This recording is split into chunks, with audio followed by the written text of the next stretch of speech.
NAOV Stock Analysis Tuesday and onwards. Am I buying? I'm covering all that in the short 1-minute video, so watch till the end. NanoVibronix is already $1.10, 6% up. This is how my chart's going to look like. NAOV.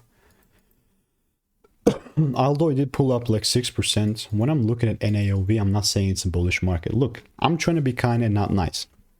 This is dead. Can it short squeeze? What? Yeah, sure. This is, I mean, come on, it's stocks.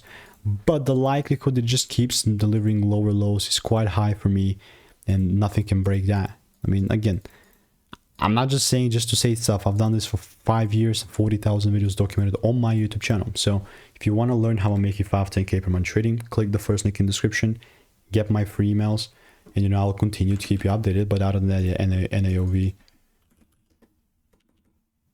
you know, previous receipts here are documented as well. So see you in the next one. Goodbye and enjoy.